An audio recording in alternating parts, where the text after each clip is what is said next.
बेसहारों को अपना बना लीजिए, साया आफियत में बसा लीजिए।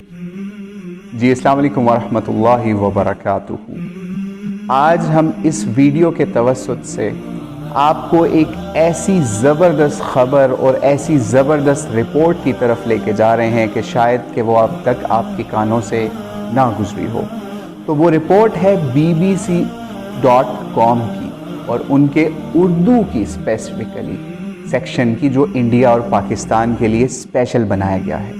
इस रिपोर्ट के अंदर क्या बताया गया है वो बताएंगे अभी आपको, लेकिन उससे पहले आपको एक वाज़िया कर दें चीज़ जो हमारी पहले वीडियो आई थी। उस वीडियो के अंदर हमने इस चीज़ का वाज़िया इनकार किया था कि अली मिर्ज़ा भाई को अरेस्ट नहीं किया गया।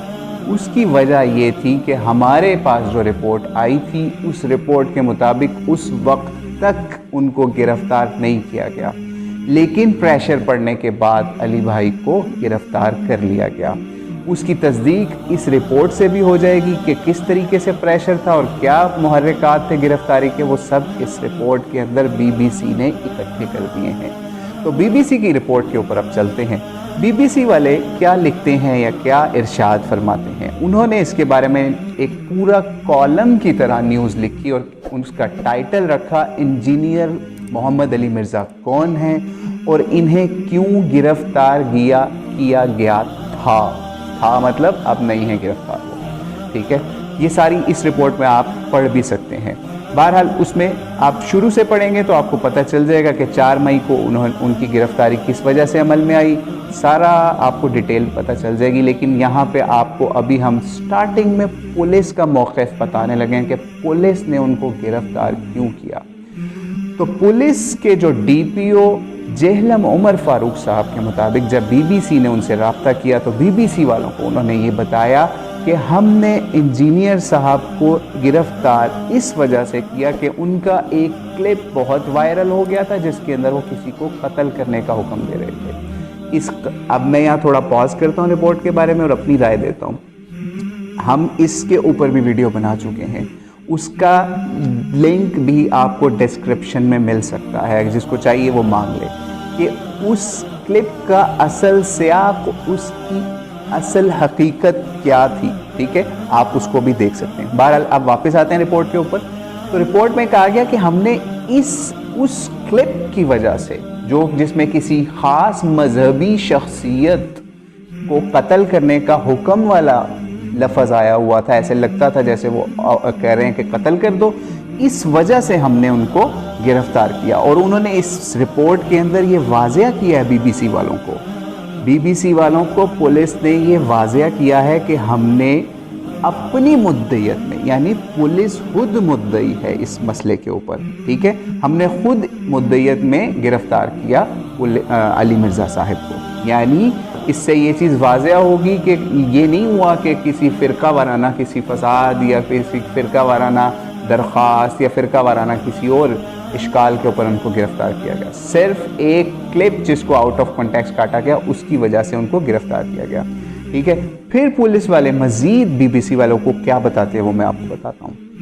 फिर उन्होंने ये भी कहा कि पुलिस ने इनको गिरफ़्तार किया, फिर अदालत में गए, अदालत से 14 रोज़ा रिमांड की डिमांड की। रिमांड मिल गया, लेकिन रिमांड के साथ साथ मुल्ज़िम यानी अली मिर्ज़ा साहब ने भी अदालत से रिजू किया, तो अदालत ने उनकी ज़मानत फौरी कर दी। ये पुलिस का मौक़िफ़ था जो मैंने आपके सामने बयान कर दिया, और यही मौक़िफ़ उन्होंने BBC की रिपोर्ट में BBC वालों को दिया, जो कि मैं आपके सामने आपके सामने पढ़ दिया। ठीक है, अब आप ये सोचें कि कैसा मुकदमा था कि उसको में गिरफ़्तारी भी अमल में आई, रिमांड भी मिल गया और साथ ज़मानत भी होगी। अब मैं आपको बताता हूँ इसी रिपोर्ट के मुताबिक ये ऐसा क्यों हुआ।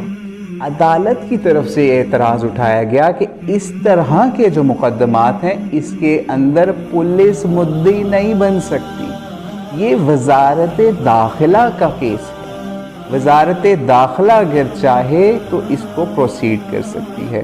تو عدالت نے اس وجہ سے علی بھائی کی ضمانت دے دی، علی بھائی کو ریلیز کر دیا، چونکہ یہ FIA کے انڈر کیس بنتا تھا، اور پولیس والوں کو یہ تنبیہ کی کہ آپ نے مکمل قانونی چارہ جوئی نہیں کی، یعنی اس میں نقص پایا گیا، جو بھی رپورٹ یا جو بھی مدعیت پولیس کی طرف سے عدالت میں دائر کی گئی۔ تو یہ چیز آپ رپورٹ دوبارہ پڑھ کے بھی سمجھ سکتے ہیں، اور اس رپورٹ کے ساتھ ساتھ BBC والوں نے ایک دو حرکات اور بھی کی۔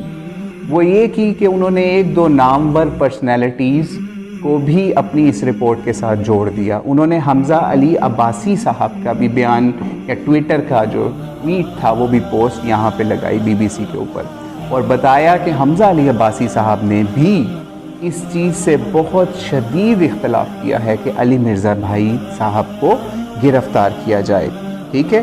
تو یہ ساری پولیس BBC اردو کی رپورٹ تھی، جس کے اوپر اتنا بڑا لوگوں نے تماشا کھڑا کیا کہ ان کو گرفتار بھی کر لیا اور ان کے ساتھ کوئی ظلم و زیادتی ہو گئی۔ بہرحال اللہ سے دعا ہے کہ ایسے لوگوں کو جو اللہ کا نعرہ لگانے والے ہیں، یا علی مدد کی بجائے یا اللہ مدد کا نعرہ لگانے والے ہیں، یا غوث مدد کی بجائے یا اللہ کا نعرہ لگانے والے ہیں، یا رسول اللہ مدد کی بجائے صرف ایک اللہ سے مدد مانگتے ہیں، تو اللہ ہی ان کو کافی ہو جاتا ہے۔ تو اس لیے میری آپ سے دعا ہے کہ آپ ایک دین کے داعی اور ایک اللہ کی طرف دعوت دینے والے داعی کے لیے دعا کیجیے کہ اللہ اس کو مزید قرآن اور سنت کی خدمت کرنے والا بنائے، اور جیلوں سے ڈرنے والی کوئی بات نہیں۔ بڑے بڑے علماء، مولانا مودودی جیسے لوگ جیلوں میں بیٹھ کے قرآن کی تفسیر لکھ سکتے ہیں، تو علی مرزا بھائی بھی ایسا کیا نہیں کر سکتے؟ تو اللہ سے دعا کریں کہ اللہ اس معاملے کو خیر پہ ختم فرمائے۔ السلام علیکم ورحمۃ اللہ وبرکاتہ۔